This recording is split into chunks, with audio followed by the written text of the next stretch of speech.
Betrayal is the most terrible thing that absolutely anyone can face. No one is immune from betrayal. A person can say one thing to his face, but in fact he can do something completely different. I accidentally saw the love of my life cheating on me with some stranger right in the car.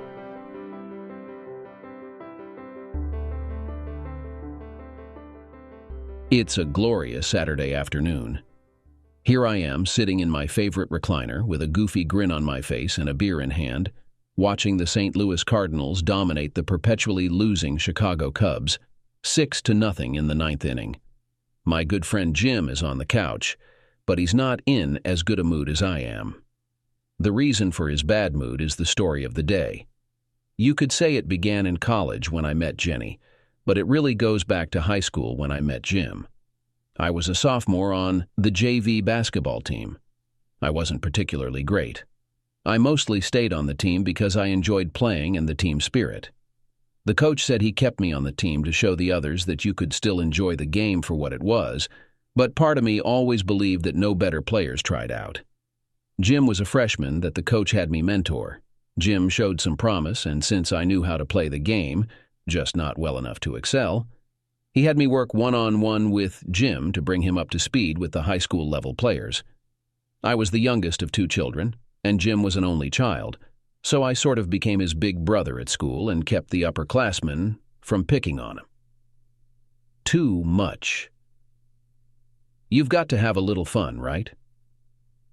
Soon we became good friends off the court as well and were rarely seen apart. It was after spending some time at his house that I learned his early life had been difficult. His dad left his mom when Jim was 3, not even bothering to say goodbye.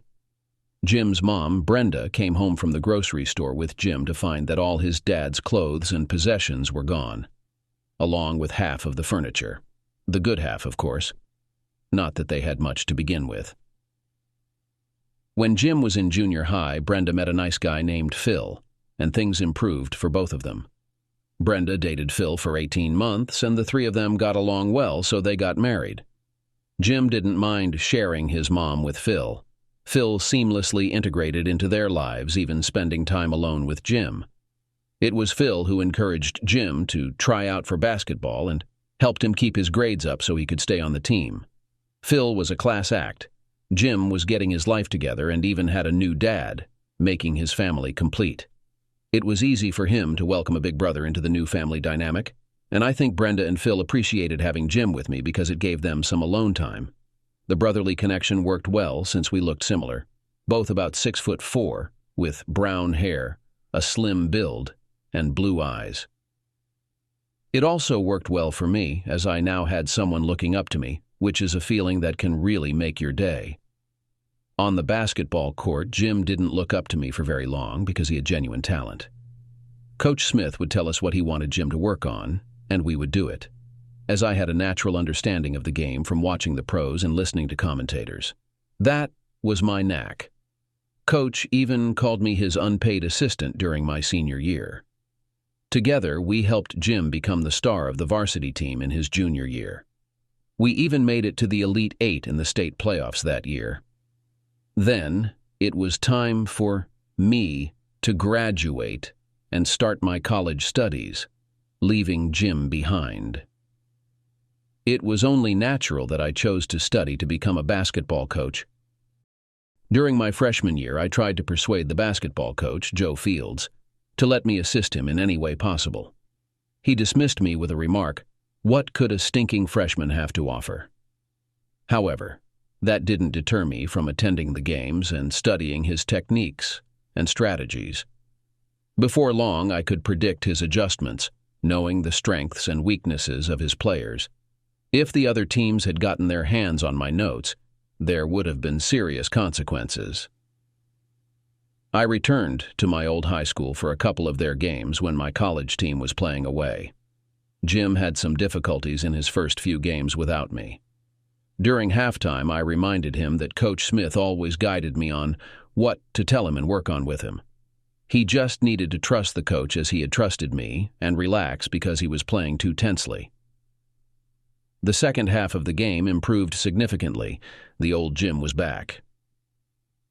Another significant event during my freshman year was meeting Jenny. I encountered her at a party my roommate dragged me to, saying, "All work and no play makes Ray a studious burnout." In case you didn't guess, my name is Ray. I was standing by a wall, nursing my first beer, and scanning the room for someone familiar. Maybe someone I could talk basketball with. Suddenly, my chest and stomach were drenched and felt about 40 degrees colder. I looked down to see a pretty brunette, about 5'6", with green eyes that captivated me. "Oh, shit. I'm so sorry. I kinda tripped over something back there and I'm sorry." I was too captivated by those green eyes to speak a word of anger, shock, or any other emotion. I wasn't exactly a player in high school, but I dated fairly regularly and had 2 or 3 steady girlfriends during my last 2 years. Usually, I'm not at a loss for words around women, but this time, my mind went blank, and my heart was racing. Out of habit, she began brushing the excess beer off my shirt while I stood there, trying to catch another glimpse of those serene green eyes I had just seen. She'd had a few beers already, so she wasn't fully alert, continuing to brush my shirt until she noticed a bulge forming in my jeans. Then she looked up at my blank face and asked, "Are you okay? Why aren't you saying anything? Are you high or something?"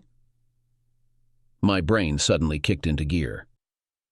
"I'm fine, wet and cold, but fine. I just got lost in your beautiful green eyes for a moment. I don't mean to sound like I'm using a pickup line, but I've never seen such a stunning shade of green before, and I just zoned out." "Well, aren't you the charmer? You're not bad yourself, just a little on the tall side." Did I mention she'd had a few drinks? She was possibly on the verge of having had too many, as her speech was slightly slurred and she was wobbling a bit on her 3-inch heels. "Now I need another beer. Would you help me get one? I'm having a bit of trouble making my way through the crowd back to the keg." Under normal circumstances, I would have thought it took a lot of nerve to ask someone you just spilled your beer on to refill your drink. Typically, I would have told her that. But those eyes had touched a soft spot in my soul. One of her shoes slipped in the puddle on the floor, and she tumbled into me. Instinctively, I wrapped my arms around her, gently holding her up, displaying a steady strength that kept her balanced. The decision was made for me. "I realize we don't know each other, but I think you might be close to your limit for the night. How about we sit on the outside porch and talk it over? Then, if you still want another drink, I'll get it for you. Oh, and you're a gentleman, too. A girl could get used to this kind of treatment. Let's go have that talk." Once we were outside where the music was quieter, we introduced ourselves and talked for a couple of hours. We started to hit it off and agreed to go on a date the next evening. During the first few weeks, we took things slow, balancing our schedules around school and home basketball games. Initially, she was okay with my obsession, but I could tell it bothered her a little. Once the season ended, we had more time to spend together and everything was great in Ray and Jennyville. We had been dating for just over 8 months, and things were getting serious between us. My last class on Friday afternoon was on the far west side of campus, and it was a 30-minute walk or a 15-minute bus ride back to my dorm. I was pleasantly surprised to see Jenny's car, a classic 1966 red Mustang, parked on the street just half a block from the building. Her dad spoiled her a bit, but he could afford it. I thought she wanted to get an early start on our date that night and had come to pick me up on that fine, sunny May afternoon. As I got closer, I absent-mindedly planned out the rest of my day. First, stop by the dorm to hand in my textbooks and get ready to leave. Maybe we'll still have time to cuddle a little before going to her, assuming my roommate left town for home at noon, as he almost always did on Fridays. Then, I heard a familiar sound that snapped me out of my reverie, as if a huge rubber band had hit the back of my hand. Jenny sighed. Very well. She made noises just like after a good intimacy. Looking at her car more closely, I noticed that one of her legs was sticking out of the rear window at an angle that was familiar to me, but it was supposed to be me who was supposed to be there with her. My anger grew with every step. As the closer I got, the more my suspicions were confirmed. Of course it's not Jenny. Maybe she lent her car to someone else, I thought. The next thing I remember is standing by the car, staring at the back seat, and watching my Jenny cheat on me with some guy. I heard a noise behind me as the lawn sprinkler turned on, watering the newly planted tree and shrubs a few feet away. Without thinking, I grabbed the hose, folded it, and removed the sprinkler. I took the hose over to the car, partially covered the end with my thumb to increase the pressure, and soaked them both before they knew what was happening. When the guy rushed out of the car, his pants fell down to his ankles. Seizing the opportunity, I landed an uppercut to his face as he looked down at his fallen clothes. He went down like a sack of potatoes. I know because I used to unload them at the grocery store where I worked in high school. Jenny was pulling her skirt down and buttoning her blouse while angrily getting out of the car. But she couldn't manage because I was still spraying her with the hose. "Who the hell do you think you are? Why did you do that?" I demand. In the middle of her rant, I took my thumb off the hose and let her cold-soaked self see what was happening. "I thought I was your boyfriend, but now I see that I was wrong. I was just another guy you were with, shared a bed." Dropping the hose to the ground, I looked into her tearful green eyes, hoping this was the last time. At least I figured it out before I did something stupid. "For example, I proposed to you. You're just a nasty girl of easy virtue. Maybe I don't have as expensive taste as you do, but I know I deserve better than a cheating spouse." By this time, about 10 people had gathered to see what the commotion was about, and more were on the way. They didn't see me hit the jerk, but they heard Jenny's screams and saw a pretty girl being hosed down. "Hey, I'd like to take a closer look too." "Ray, it's not what you think. I love you, Ray. He just put an end to everything we had. I think you cheated on me. If you didn't, then just tell me. I've heard all these cliches that scammers use when they get caught, for example. It didn't mean anything to me. Well, it meant everything to me. If you love me the way you say you do, then you certainly have a stupid way of showing it. Let's vote," I said to the assembled crowd. "How many people here think that a couple who have been dating for 8 months should show their love by making love to someone else in the backseat of their car? Anyone? Just raise your hand." Jenny looked around for the first time and felt very uncomfortable. She was soaked through, her white shirt stuck to her body. Her free hand instinctively reached out to cover herself. "Jenny," I said, trying to calm down. "I've never cheated on you. I didn't even think about it. I won't accept it, not once. They say he who has cheated once will remain a cheater forever. No wonder they say that. It's often true. It's over between us. Don't call me. Don't come. Just stay away from me. You and that jerk deserve each other. Jenny, do me a favor. Do all decent men a favor. Go to hell and stay there." I witnessed her look at her secret lover with sadness, drop to her knees and cry. Feeling done, I walked away toward my bus stop. While waiting, I decided it was a pleasant enough day to walk instead, and could help clear my mind. Jenny never approached me, which I was mostly thankful for. There were still things I wanted to say to her if she dared face my anger, and questions I probably shouldn't ask. I convinced myself I harbored no resentment towards that deceitful, cowardly cheat, though that was a lie. My second year of college started on a better note. My younger brother had secured a basketball scholarship at the local State U, the only college our family could afford, about 45 miles away. I continued attending games, critiquing the coach's decisions. After each game, Jim and I would discuss my observations, and he found it intriguing to see what might happen if the team tried some of my suggestions. During our 4th home game that year, I caught Jim's attention just before halftime. Our team was struggling against the ISU Redbirds, and Coach Fields was experimenting with different strategies to no avail. I urged Jim to inform the coach that our power forward was left-handed while their corresponding player was right-handed, and vice versa for our other forward against theirs. Despite initial matchups, our opponents had a natural advantage. Desperate for any solution, the coach took my advice. The turning point came in the second half of that game. Everything clicked perfectly for us.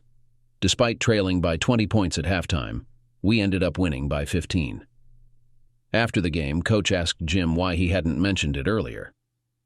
"Coach, it wasn't my thought. It was my friend Ray's. He's passionate about basketball and he's pursuing coaching." "Well, when can I meet him? We could definitely benefit from having someone like him on our team." And that's how I got the basketball coach to mentor me. My final year in school passed without much excitement. Jim and I kept each other in check to avoid trouble, but we still managed to have a good time. We both dated casually, and during my senior year I started a relationship with a wonderful woman named Katie. We connected deeply on many important life values, especially fidelity. But we took things slow due to past relationship challenges. Nevertheless, we ended up getting married a few months after I graduated and began working as an assistant coach for State U's basketball team. Coach Fields appreciated my style and ideas, which often proved beneficial, if I may say so modestly. This job allowed me another year alongside Jim, although our dynamic changed as he became a player, and I, his assistant coach. Jim had a promising shot at the professional draft, making his senior year pivotal. Throughout the season, we spent as much time as possible refining his skills and strategizing for upcoming games.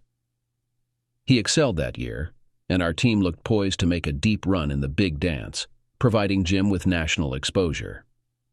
We entered the NCAA tournament as the underdogs in the first round, but Jim had an outstanding performance, leading us to a 12-point victory.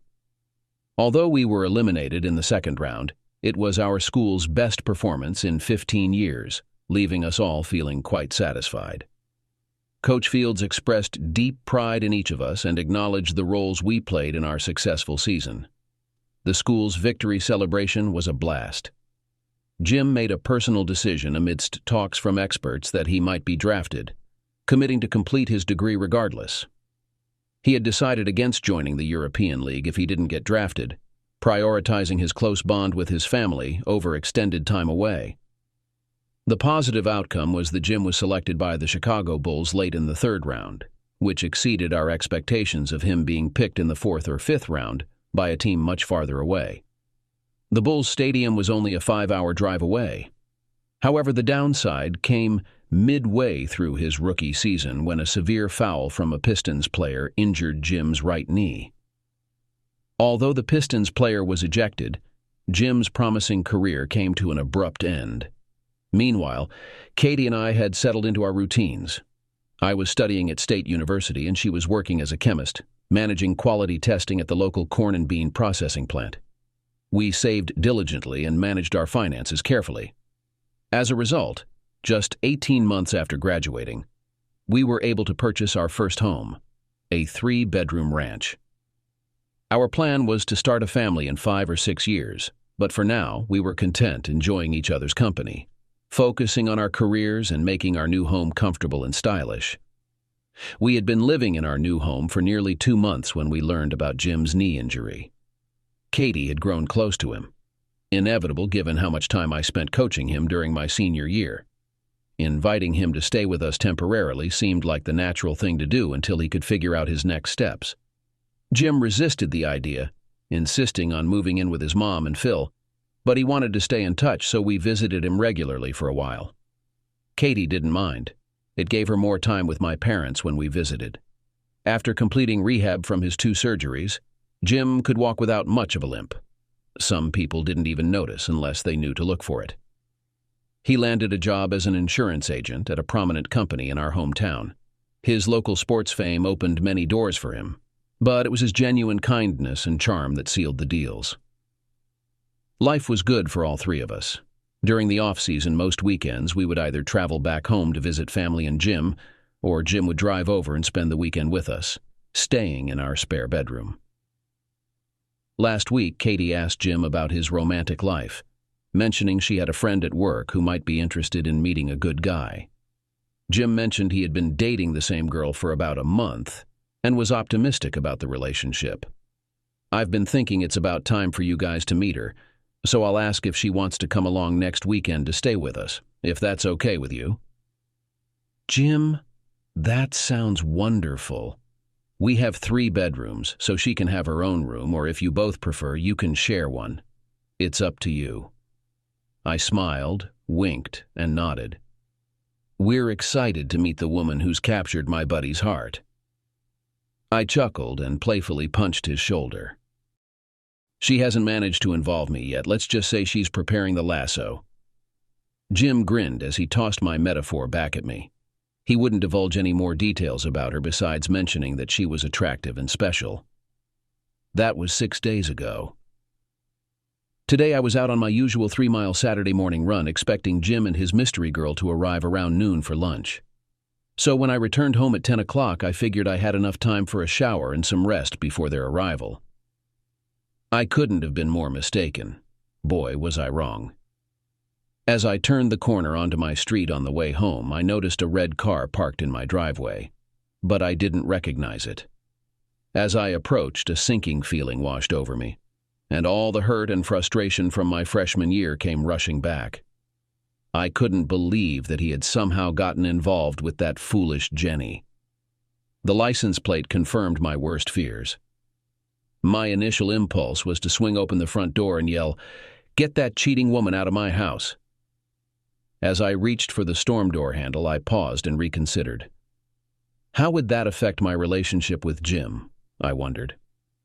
No, as much as I was tempted, as much as she deserved it. I couldn't bring myself to do that to Jim. I took a deep breath and paused to collect my thoughts.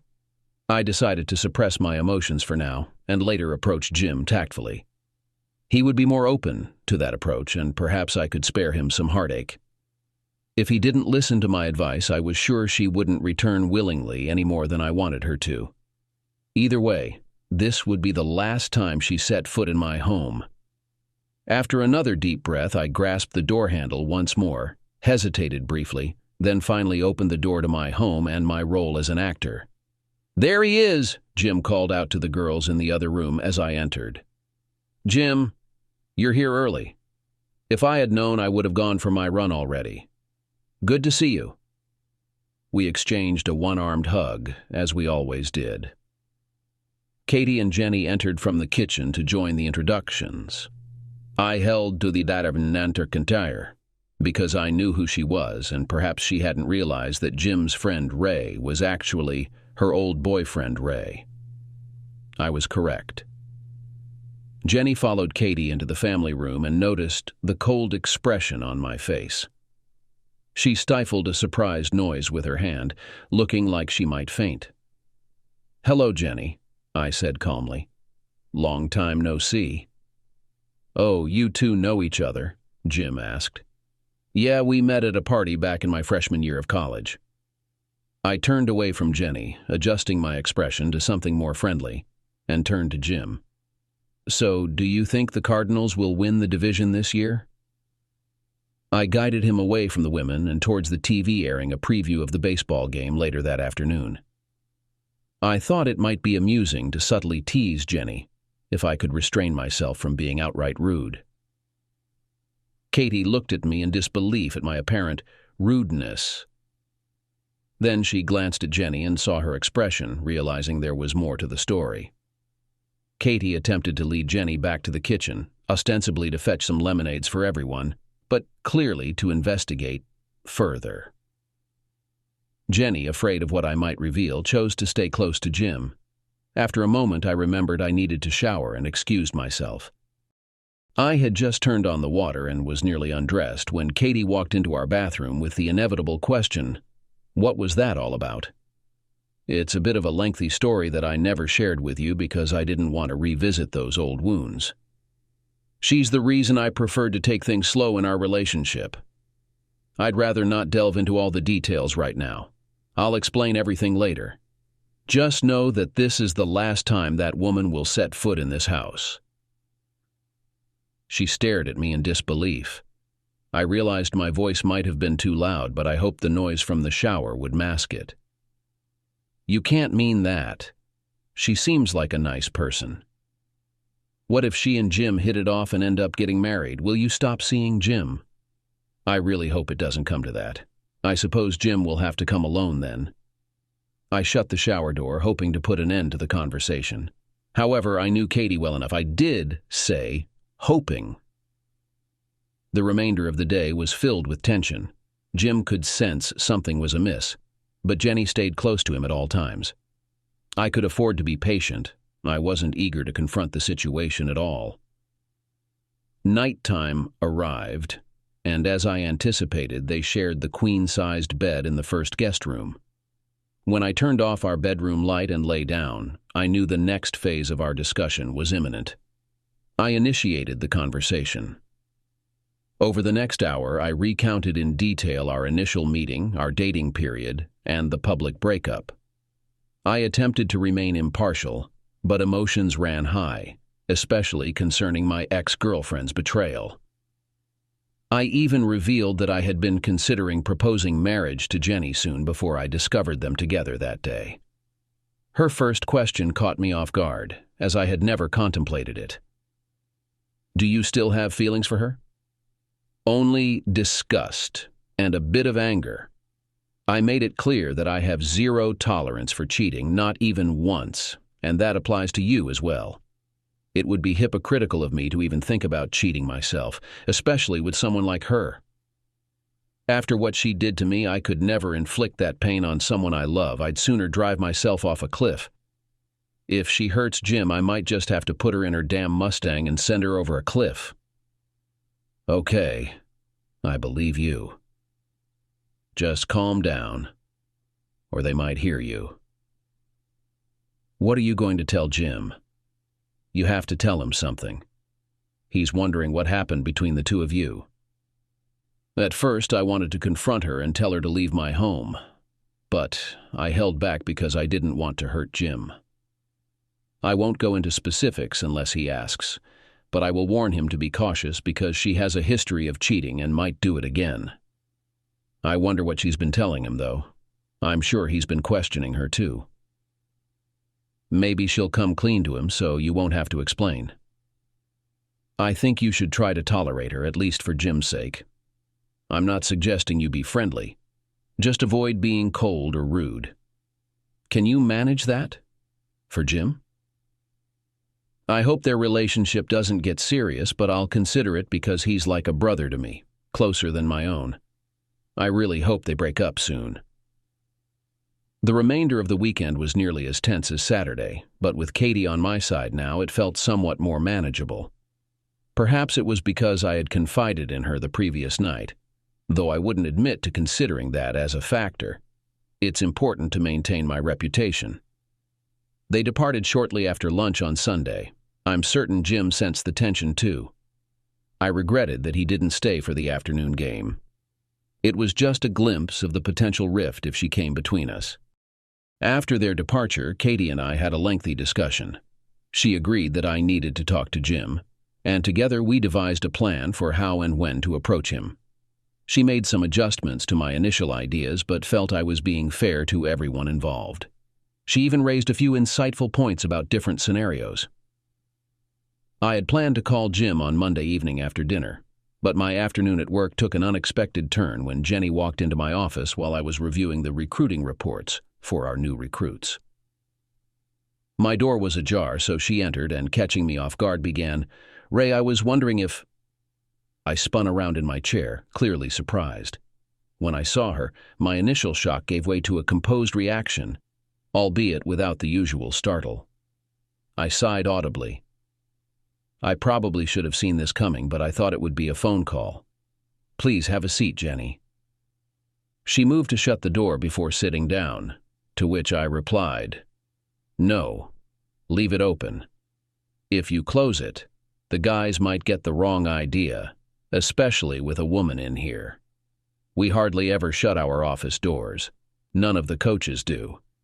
It's part of our open door policy, and the school takes it literally.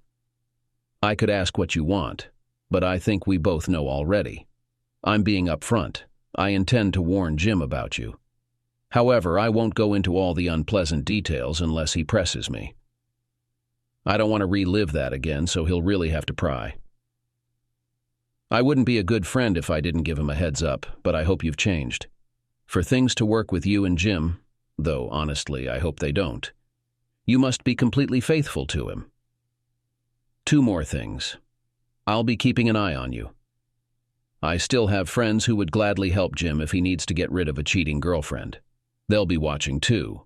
Lastly, if you hurt him like you hurt me, you better run fast and far. If I find you, there's no coming back from that. Ray, I wanted to say something earlier, but you've covered it well. It's fair, given what happened between us. I still want to say, I'm sorry. He was an old boyfriend from high school. I skipped class and had a few beers with him. Things escalated. Stop right there. You don't owe me an explanation, and I really don't want to hear any excuses. It happened over 6 years ago. I told Katie what happened, and she asked if I still had any feelings for you. I honestly told her it's mostly anger and disgust. Especially disgust these days. Jenny looked surprised by this revelation. I think she hoped I might have some positive feelings left to keep quiet. Maybe I'm flattering myself, who knows. I also said I'd tolerate you only when Jim's around. That means you're not welcome in my home or my life unless he's with you. I won't try to mess with your relationship with Jim just because I don't want to upset him. He's been like a little brother to me for over 10 years, and in my family, family comes first. So, I'm trying to be fair and not seek revenge for what you did. I'm telling you now. Don't give me a reason to come after you. Ray, I'm really sorry. I can only imagine how much I hurt you for you to still feel this way after all this time. I want you to know I never meant for it to happen. I thought we had something special, you and I. Now I feel that way about Jim. Don't worry. I've matured a lot since then.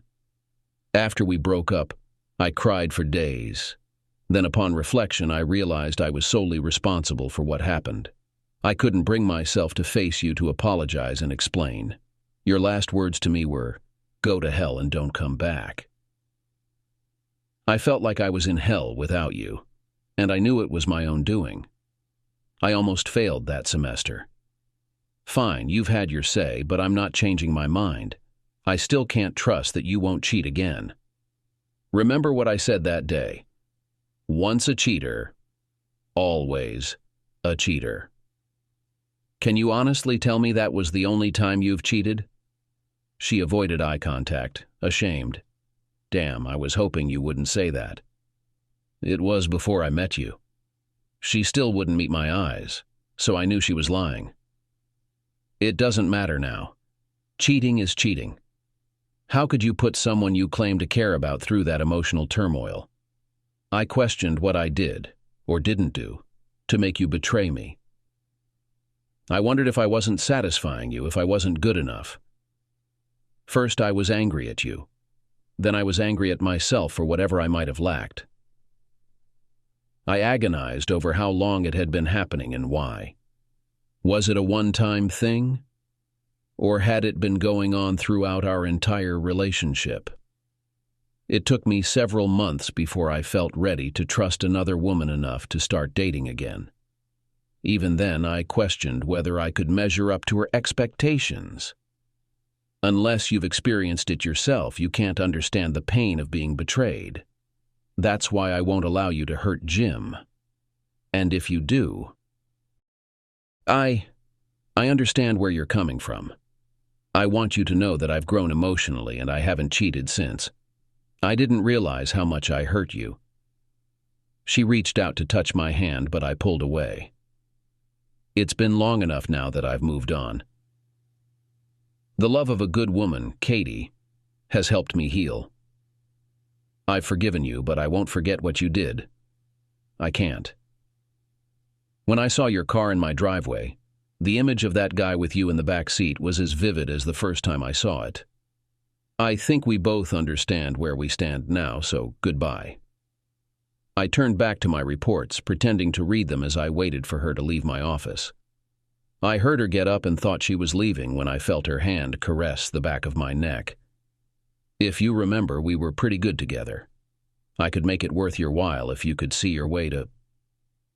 I spun around suddenly with a furious glare. I spoke slowly, barely containing my anger through clenched teeth. "Get out of my office right now!" She didn't hesitate to leave. I couldn't believe she would try something like that. She knows I'm married, and my stance on fidelity. I paced around the gym to calm down. How does she still have this effect on me? It's unbelievable. One moment she's promising she's changed and will be faithful to Jim, and the next she's attempting to seduce me, essentially cheating on him with me. Did she really think I was interested in that? I've been clear about my boundaries from the start. I was even more thankful now that she was out of my life and Katie was in. That night I arrived home just as Katie pulled into the driveway ahead of me. Stepping out of my car, I called out to her as she hurried into the house from the garage. "Babe, you won't believe what happened to me today." She quickly disappeared inside, so I assumed she needed to use the bathroom urgently. I entered the house casually, thinking I'd have to wait until she was ready to hear about my eventful afternoon. To my surprise, she was waiting just inside the door and immediately confronted me. "I thought we agreed you'd be civil to Jenny for Jim's sake. She called me this afternoon in tears, saying you threw her out of your office and told her off. What did she do to deserve that, Ray? Why would you do such a thing?" She was completely hysterical. "Whoa, slow down. She told you what?" "She said she came to apologize and try to be civil for Jim's sake. She just wants us to get along, and you told her to go to hell and threw her out of your office." "Did you?" "Well, she's not entirely wrong. I can't believe you'd do this, Jim. We had a plan. And now you—" "Hold on, let me explain. You would have done the same. Let me tell you everything." It took some time, but I recounted the whole story as best as I could. "You expect me to believe that, Ray? She flirted with you, so you lost your temper and kicked her out. Please." As far as I remember, that's exactly what happened. I explained everything to her, exactly as we had planned. I tried to stay calm and didn't raise my voice until the very end. I couldn't believe that after telling me about her supposed change, she suddenly began massaging my neck and offering intimacy to calm me down. It really made me realize how much better I feel with you. It's a whole story, Ray. She told me she came to apologize to you. Then you threatened to tell Jim everything, even made up some kind of lie. You joked that it would ruin her in his eyes. I know you can be vindictive at times. She said she really cares about Jim and she can't let you do that. She confessed that she regretted hurting you, explaining that she was young, stupid, and a little drunk. She even offered to do everything to fix everything, including telling Jim about your story if you didn't lie or exaggerate. Then you told her to either accept it or leave my office, and she left. Okay, I understand that if you were concerned about Jenny and me, it might seem plausible that any jealousy you feel would make you believe that, especially coupled with your natural sympathy for a crying woman. Just remember our open-door policy at work. My office door has to remain open except for specific confidential matters. If it closes, it triggers an email alert to Coach Fields. So do you really think that I would yell at her and demand intimacy with an open door? Am I that foolish? Oh, Ray, I'm so sorry. I completely forgot about that. I shouldn't have doubted you. Can you forgive me? Of course I can. I know how convincing and manipulative she can be. She exploited your feelings and had you on her side before you could question her. She's trouble, even more than I realized. Now she's trying to wedge herself between us. I'm worried she'll do the same with Jim and me. I'm not looking forward to talking to Jim tonight. Right on time. The phone rang. We exchanged glances and a sinking feeling settled in my stomach. Just as I had feared, it was Jim.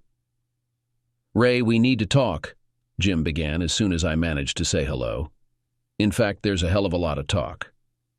"What the hell were you thinking?" "I just left Jenny at her place and she was bawling her eyes out. It was so bad I could barely understand her. All I kept hearing was Ray, and each time she said it, she broke down even more. Then she blurted out, 'Ray hit on me.' After that, she went berserk and locked herself in her room. I think she cried herself to sleep. So I came out here to find out what the hell you did to her. If you hit on her, Ray, I swear I'll tear you into so many pieces they won't find a trace. What the hell is going on? Jim, I replied as calmly as possible. Take a breath, man. We can talk about this. I'll explain everything that happened, starting from the beginning, or if you prefer, I can give you the condensed version of today. Let's start with today, Jim said, audibly calming down as he spoke. Hey, I understand why you're upset. It might sound unbelievable, but here's what happened today. As you probably noticed when you introduced her on Saturday, Jenny and I knew each other. To keep it brief, we dated for about 8 months during my first year of college. When she saw me and realized we were friends, she got concerned about what I might tell you about her. As you saw, she stuck close to you all weekend, but I didn't say a word. Today, shortly after lunch, she came to my office. Before she could ask me not to say anything to you, I told her straight up that you mean a lot to me like family, and I felt I had to give you a heads up about her. I mentioned that I hoped she had changed, but I was worried she might not have, or that she could revert to her old ways in the future. I had intended to tell you, without getting into specifics, that after we dated for 8 months, she was unfaithful. I informed her that I would tolerate her presence for your sake, but made it clear that without your influence, she wouldn't be welcome either. We discussed the incident and she attempted to justify it, but I reminded her it was in the past, 6 years ago, and over. She tried to apologize for it, insisting it was a one-time occurrence. I assured her I had forgiven her long ago, though trust and forgetfulness were another matter. Afterward, I told her we both understood where we stood, and it was time for her to leave. When I got home, Katie was furious and yelling because Jenny had called her in tears, claiming I had yelled at her and made advances in my office. Consider that for a moment. My office, where the open door policy is strictly enforced. You know how it is there. If I had done such a thing, I'd be out of there immediately. I managed to calm Katie down just before your call. I had planned to discuss this with you later tonight, but not under these circumstances. Jim, I'm sorry, I didn't want to burden you with this, but I couldn't stay silent. Family supports each other. We watch out for one another. Perhaps she has changed as she claimed, but I can't be certain. I don't know what's going on in her mind. All I know is I couldn't forgive myself if she caused you the same pain she caused me without warning you. I'm truly sorry you're caught up in this mess. There was silence on the other end, only his breathing audible. He was digesting everything I had said, clearly struggling to reconcile it with what his beloved had told him. He had fallen hard for her, or else he would have used his logical mind to see the truth, or at least recognize that I wouldn't be foolish enough to make advances in my own office. I was hoping that he would realize I was likely correct, or at least give me the benefit of doubt so we could talk calmly later. However, I expected him to be angry, possibly accusing me for a while because someone had deceived him. Then we could have a discussion. Another possibility, I feared, was that he would believe her, and she would succeed in destroying our friendship. Ray, you deceitful liar. You're fabricating things about her just to get back at her for breaking up with you. It's time to grow up, man. It's been 6 years, as you said. I treated you like family. And this is how you repay me. I finally found happiness with her, but your envy and desire for revenge are threatening to ruin it for me. I can't believe you would prioritize your issues over my happiness. Goodbye, Ray. Go to hell and stay there. Sadly, I placed the phone back on its cradle, thinking, option 3 is the worst. I might have lost my best friend. How did it go, dear? Asked Katie. About as badly as it could have, I replied sadly. I noticed you didn't mention that she made you an offer. Yeah, given his state, he wouldn't have believed me. Honestly, I'm not sure I would have believed myself if I weren't there. It also felt like too much to drop on him all at once. You're probably right. She hugged me. I just hope he reflects on it and comes to his senses with time. You've been close for so long. He'll miss you and come back, I'm sure. I hope you're right. The following day, I followed through with my promise to keep an eye on her. I unearthed an old photograph of Jenny that I had tucked away in a box of college memorabilia. I wasn't sure why I had kept it, but now I was grateful that I had. I scanned the photo and emailed it to a couple of buddies who were single and frequented the bars back in our hometown. I phoned them to explain the situation and requested that they watch over her. I also mentioned that Jim and I had a falling out because of this. One of them asked if this was my way of getting back at her for coming between us. I assured him that I couldn't care less about her. This wasn't for my sake, it was for Jim's. Wouldn't you want your friends to watch over her if you were in Jim's position? I instructed them not to discuss this with Jim since he was furious with me and might direct his anger towards them as well. I didn't want him to be angry with everyone who cared about him. Right now, he was blinded by love and not thinking rationally. We've all been there at least once. I emphasized that they shouldn't follow her, stalk her, or anything of the sort. I simply wanted them to observe where she frequented, and if they witnessed any questionable behavior, they should report it, preferably to Jim. If they were too hesitant to do that, they could send the photos to my phone and I would handle it from there. One of my old friends, Steve, surprised me by suggesting we test her fidelity. Being the Casanova type, he figured he'd flirt with her a few times. If she resisted, she was trustworthy. I warned him against it, fearing Jim's anger if he thought we were setting her up. I made it clear, no hitting on her. Understand? They reluctantly agreed to help, and I had almost a dozen spies on the case. I hoped it wouldn't all be in vain. 2 months passed, and I missed Jim terribly. I'd emailed him several times to apologize and make amends. I told him I felt like I was in hell without him. His reply was curt. Stay there. Rich, one of my spies, sent me a photo of Jenny dancing with another guy at a bar. He was of average height with sandy hair. I called Rich immediately after seeing it. Rich, it's Ray. How are you? Fine, Ray. I think that's your girl dancing with some sleazebag in the photo. I took it last night. Thought I'd send it to you first, just in case it's her. It's definitely Jenny. I was really hoping she'd stop cheating. What happened after they danced? I didn't see her arrive, so I'm not sure how long she was there or if she came alone. They kissed a bit, but it didn't seem too intimate to me, just harmless stuff. She left about 15 minutes later, by herself.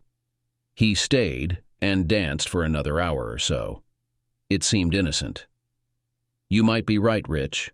I won't intervene since it seems innocent, but keep me informed if she does anything else, okay? Sure thing, Ray. It's kind of like being a private detective. Maybe next time I'll follow her out to the parking lot since I know it's her. Rich, just be careful. We're not stalking her. We're just looking out for Jim. Only intervene if she's clearly doing something wrong and keep your distance. If I'm mistaken, I don't want Jim to get angry with you. We're just trying to watch out for him. I appreciate you looking out, Ray. You're a good friend. That's what friends do, right? Thanks for the update. Talk to you later. I attempted to reach Jim on his cell phone numerous times, but each time he ignored my calls and let them go to voicemail upon seeing my number. It made me feel as though I had betrayed him, and I desperately wanted his forgiveness. Against all logic, I hoped that she wouldn't mistreat Jim. Around 6 weeks later, Quince, another person in my circle, called and sent me a picture of Jenny leaving a bar with a tall guy who only about 5 or 6 inches taller than her, too short to be Jim. They appeared to be enjoying themselves, although I could only see half of the guy's face. Quince mentioned that he followed them to the parking lot, but they departed in separate cars. He informed me that they kissed for a minute or two before Jenny drove off, though he couldn't capture pictures in the dark lot. It seemed she was becoming more daring. 2 weeks later, in a different bar, Paul sent me photos of Jenny with a sturdy, muscular guy a bit taller than her. The first picture showed them dirty dancing, and in the second, they were deeply kissing at their table. According to Paul, they spent about 10 minutes in her car, always sitting up front with their heads visible. They did continue kissing, but it was too dark for his camera phone to capture well. The situation didn't look promising. It was a Thursday night when Rich and his fellow spy, Oscar, were at the Come On In enjoying drinks in the band. Suddenly, Jenny entered with Jim. "Looks like the lovebirds are still together," observed Oscar, nudging Rich to look at the couple entering the bar. "I guess she won't be looking for any excitement tonight. This could get very interesting. Isn't that the same guy Paul caught her with before, in that booth over there?" "Damn, good eye. I think it is. Let's get our cameras ready in case something happens. Ray will definitely want to see the pictures if things go down." Jim and Jenny found a secluded table where they could have some privacy, away from her mystery man, later identified as Nate. Soon, they got their drinks and hit the dance floor when a good song played. It took Nate 2 dances to spot Jenny with Jim, and he clearly didn't approve. He approached them with a displeased expression, tapped Jim's shoulder abruptly, and with a forceful tone said, "Mind if I cut in?" "No, I thought so." With that, he pushed between them and whisked a surprised Jenny away from Jim into the dancing crowd. Recovering from the initial shock, Jim craned his neck and used his height to survey the area, while Nate led Jenny down the hallway to the restrooms. Acting quickly, Jim followed them and reached the short hallway leading to the restrooms, just in time to see the back door close. He jumped out into the street at the speed of a bullet, but discovered that it was a fire exit. Once you get out, there is no way back. It took almost 5 minutes after they walked around the building and convinced the bouncer that they had mistakenly left through the back door. Looking around the dance floor, they were nowhere to be seen. Remembering that they had last been seen heading for the toilets, Jim suspected that Nate might have lured Jenny into one of them after opening the back door to lure him outside. Jim pushed his way through the crowded dance floor and finally found himself back in the hallway. In his haste, he did not notice that the back door was closing again. He heard screams coming from the men's room, opened the door, and saw that Nate was lying on the floor, holding between his legs with one hand and his face with the other. Jenny was standing against the far wall, covering her face with her hands, and was clearly scared. Jim's anger softened as he hurried over to Jenny and hugged her. He immediately got the impression that Nate was trying to harm Jenny or attack her, and she defended herself by hitting him in a vulnerable place. Jim reassured Jenny, "It's all right, Jenny.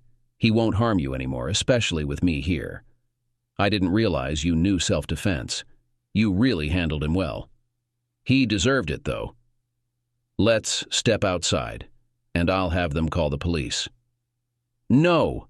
Jenny exclaimed, then realized she was overreacting. Collecting herself, she continued, "I mean, you're right. It's fine now. Why let it ruin our evening? He'll nurse his wounds, and I'm sure he won't attempt this again. Just let it be, Jim." Nate's groans were starting to fade. Jenny worried he might regain his senses soon. Taking a deep breath, she composed herself and told Jim, "I think I'm ready to head home now. Tonight's been eventful enough. Are you sure you don't want me to call the police? What if he tries this again, on you, or someone else? You wouldn't want that on your conscience, would you?" "I'm confident he won't try it again," she said, glancing at Nate curled up near the urinals. "At least not with me," she added softly. Oscar and Rich called me the next day and recounted the events of the evening. "So she left with Jim, making Jim think that she took Nate down?" I asked incredulously. "Yup. I had to sneak out through the back door quickly to get some first aid on my hand. I thought I might need stitches, but a couple of butterfly strips did the trick. That guy's face is as tough as it is ugly." "Oscar, I appreciate you going the extra mile. I really didn't expect any violence." "No problem, Ray. When we saw him dragging her off to the restrooms, we followed to ensure Jim had backup. He fell for the trick with the open back door, but we noticed the men's room door closing too. Rich followed Jim outside and I went in. I pretended to be really drunk and needing to pee, so they ignored me. When he started getting rough with her, well, I don't tolerate anyone mistreating a woman no matter what. I kicked him in the balls from behind, spun him around, and punched him in the face. Then I got out. He probably wishes I hadn't been wearing my steel-toe boots.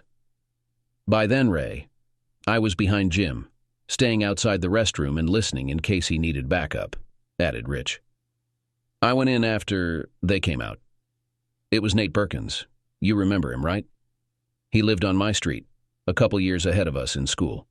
He got kicked off the football and track teams for his temper. He was a mess. Oscar really messed him up good. I asked if he needed help, and he just wheezed at me, so I said, "All right," and walked away. I never liked him anyway. He's just a bully. Oscar spoke up, asking, "Will you inform Jim about the true story?" I doubt it. We lack sufficient evidence. It's mostly hearsay and bits overheard. If you were Jim, would you consider this enough? No, probably not.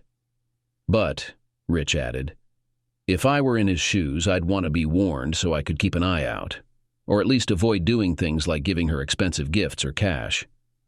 She's got him wrapped around her finger so tightly he hasn't seen daylight in a month, Oscar chimed in. He'll find a reason not to believe it, trust me. I've been there myself, we all have. We'd shoot the messenger and move on. Without solid proof, he'll only get more furious. I guess you're right. Thanks a lot, guys. Next time I'm in town, drinks are on me. Absolutely, agreed Rich. Whiskey for me, Oscar added. You got it. See you later, guys. Later that night, I recounted to Katie what the guys had told me. I just can't figure out what's going on in her head. If she can't be satisfied with one guy, why not find someone who's into open relationships? Jim and I definitely aren't up for sharing, and she must know that too. That rule about not sharing goes both ways, buddy, Katie reminded me firmly. I better not catch you sneaking around behind my back or else. She playfully pointed her finger at me like a gun and pretended to shoot. Hey, I'm no hypocrite. I'm loyal to one woman only. I can see how she caused trouble between Jim and me. But I don't get why she thought she could interfere between you and me, or why she'd even want to try. What's really going on here that I'm missing? I don't think there's much to it. She probably figured attacking first was her best defense. Maybe she wanted to distract you from telling Jim, so she threw you off balance by involving me. I don't appreciate being used like that. You're probably right. Man, she's really starting to annoy me. I wish this whole thing was over. And the next day after lunch, I was sitting at my desk when my phone rang. The caller ID showed that it was Nick Wilson, one of my acquaintances, a construction foreman who called. Maybe he had additional information about Jenny, or maybe he just wanted to chat. There's only one way to find out. Hi, Nick, what's going on? Hi, Ray. Does that girl we're following drive a red 60s Mustang? I thought you mentioned it, but I wasn't sure. Yes, that's her. The signs say Genjin 1. It's a classic that her father gave her when she was 18, but she doesn't seem to like it very much. I think I found something worthwhile. For the past few weeks, one of our Mexican guys has been bragging that he slept with some white chick during lunch and then sent her home to her boyfriend for a second round. I noticed her giving him a ride today, and guess what? It was a red Mustang from the mid-60s. He talks about meeting her on Mondays, Wednesdays, and Fridays, parking in a nearby alley to fool around in the back seat. She even brings him lunch. I'll be ready to meet them on Wednesday, take some photos. Maybe he just talks a lot, but I'll confirm it. Just be careful, Nick. If it isn't Jenny, you could get in trouble. We don't want any problems for you or anyone else. We just need to prove that she's cheating and tell Jim. He'll decide what to do. I'll handle it. Most of the guys here respect us in the leadership, and the rest stay away to avoid trouble with the inspectors. He grinned. I'll be fine. It was almost 3 o'clock on Wednesday afternoon when Nick called me and asked if I had checked my email recently. When I opened it, I found 9 photos of Jenny with a Mexican in the back seat of her car. Nick also sent a video file explaining how he secretly recorded them, even capturing a Wendy's bag on the front console. All I could manage in response was a desperate damn. At 11:30 on Friday, I arranged to meet Jim at his office under an assumed name, knowing that he did not want to see me. At the direction of the secretary, I hurried to the 3rd door on the right, intending to get to it before he could intercept me in the hallway. To my surprise, he was already sitting at his desk, collecting some notes, when I entered and closed the door behind me. He looked up, clearly about to object. But I interrupted him. "Before you kick me out, remember the good times and do me a favor. Watch this." I put a small DVD player on his desk, which was already playing a video showing the operator approaching a red Mustang with the license plate Gen 1. Then the camera moved along the car, recording the sounds. The feeling of déjà vu that I experienced was palpable when I realized that I was about to hear it while Jim was watching it. The camera focused on the back seat, clearly showing how Jenny was cheating on him. Jim's face turned white, maybe even a little green. I thought he might need to take out the trash can. He reacted the same way I did when I saw it. Fortunately, he hadn't had lunch yet. I turned off the video player. He saw enough. After he finished, I handed him a paper towel I'd taken from the bathroom to wipe his face. "Jim, I'm really sorry I had to show you this. If you're still mad at me, I get it, and I'll leave without causing any trouble. But you needed to see it. I didn't record this. One of our friends did. Only the 3 of us know. There's just that one copy now because he taped over the original and I deleted it from my computer after making that copy. He's sworn to keep it quiet. They've been meeting for 3 or 4 weeks, on Mondays, Wednesdays, and Fridays, as far as we know." "Figures," Jim said, spitting into the trash can. "Those are the days we have lunch meetings with my boss. She knew I'd be occupied." "There's one more thing. Assuming their routine holds, they'll meet in about 15 minutes, and I know where if you're interested." "Let's go." "Sure, but let me drive. You probably shouldn't be driving right now." The car ride was silent for a while. I could tell Jim was trying to process the news. Then suddenly he spoke. "Ray, I'm sorry. I never should have believed her over you. She told me you broke up with her when you saw her with another guy. She said you flipped out, causing a scene. She even thought you wanted to reconcile with her and start something on the side, but I talked her out of telling Katie. I should have known better, bro. That's just not like you. I'm sorry, man." "Don't worry about it. We're friends. I'm just sorry that she caused problems between us and that I missed you all the time we were apart. When you called me that day, she had already spread lies to Katie. When I got home, Katie gave me a hard time and scolded me for flirting with Jenny and making her cry." "She did what?" "I'm going to confront that deceitful woman." "Take it easy, Jim. We don't need you getting into trouble because of her.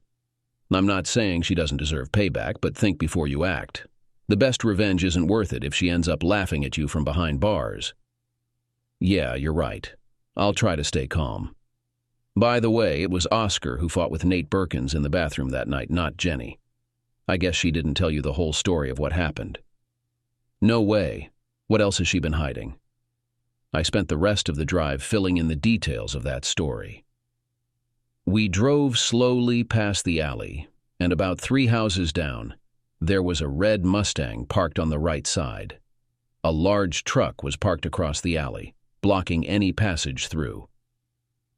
We parked on the street beyond the alley and approached the familiar sight of the bouncing red car.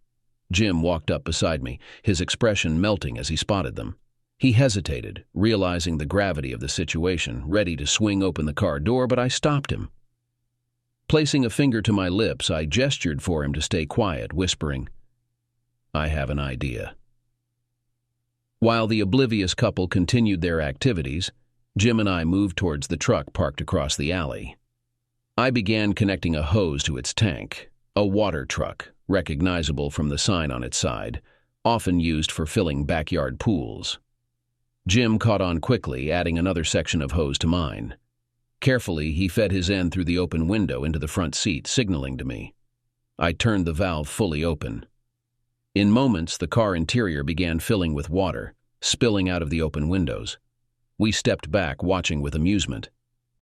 Jim and I burst into laughter as heads popped up from the submerged car, spluttering and coughing. Our amusement peaked as clothing items started floating out like a waterfall onto the street. Laughter from behind us drew our attention to Nick, who was struggling to catch his breath amid his own fits of laughter. When Jenny leaned out the window, I turned off the water. She reached for the door handle and opened it. As the large wave surged into the alley, she emerged, unaware she was topless, and stormed over to us in anger. "You bastards! Ray, I should have known you were behind this. If you wanted to sleep with me, you didn't have to—" I interrupted her. "I never want anything to do with you or your cheating ways again." I thought I made that clear years ago and again last month in my office. If you don't learn from your mistakes, you'll just keep repeating them. You got wet last time. This time you got soaked. And by the way, I don't know what gives you the right to mess with my marriage and my friendship, but you better cover up before you get arrested. Looks like your bra is heading for the sewer drain over there." She glanced down and realized I was right. Blushing furiously, she looked around to see her undergarments swiftly floating away downstream. This prompted another round of laughter from the three of us as she hurriedly chased after them, her soaked skirt slipping down to her knees, nearly causing her to fall before she managed to pull it back up. Manny had managed to find enough of his clothes to look somewhat normal, but he was still completely drenched. He approached us, shouting angrily in Spanish, likely cursing us out. Then he noticed Nick and abruptly changed his mind about whatever punishment he had in mind for us. Nick spoke up. "Manny, I'll give you a ride back to work. I parked at the end of the alley. Hop in the back of the truck. You're too wet to sit in the cab.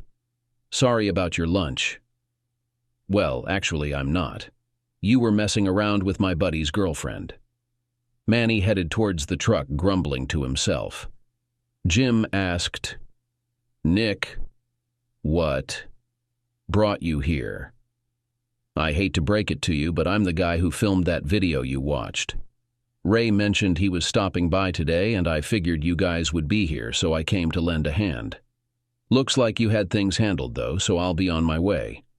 What made you flood the car?" That was hilarious. I nearly died laughing. The look on her face was priceless. And the best part is, I caught it all on camera. He held up his phone. It was Ray's idea. I was just about to drag him out and teach him a lesson, but Ray stopped me and... Well, you saw the rest. It would have been even funnier if... Yeah, I understand how you feel, buddy. I've been through it myself, and I've got the scars to prove it. If you ever need anything, just give me a call. Nick gave him a quick hug and started walking away. He called back, "Stay in touch, Jim." "Thanks, I know who my true friends are now. And that includes you, Ray," he said, turning to me. We exchanged another hug with a friendly pat on the back. Just then we noticed Jenny walking towards us up the alley. Nick, heading towards her, paused to pick up a piece of pink fabric and tossed it into a nearby tree. It snagged on a branch and unfurled. Jenny's shirt. We chuckled at her furious expression. Nick laughed loudly as he walked off. Jenny was absolutely livid, dripping wet and sloshing with every step, clutching lacy underwear to her chest with one arm. If anything, she seemed even angrier than before. Suddenly, we heard the water truck driver shouting angrily about his missing water. I went to sort it out, while Jim and Jenny exchanged heated words. I explained to the driver what had happened and offered to compensate him for the entire truckload, but he refused, saying, "I wish I could have seen that cheating woman get what she deserved." Returning to the car, I found Jenny starting it up, preparing to leave. Jim delivered his final words to her. "Jenny, I never want to see your deceitful face again. If you need anything from my place, send a friend to get it. And one more thing, Jenny. take your lying, cheating, low-life self straight to hell. I joined in with Jim, finishing together. And stay there.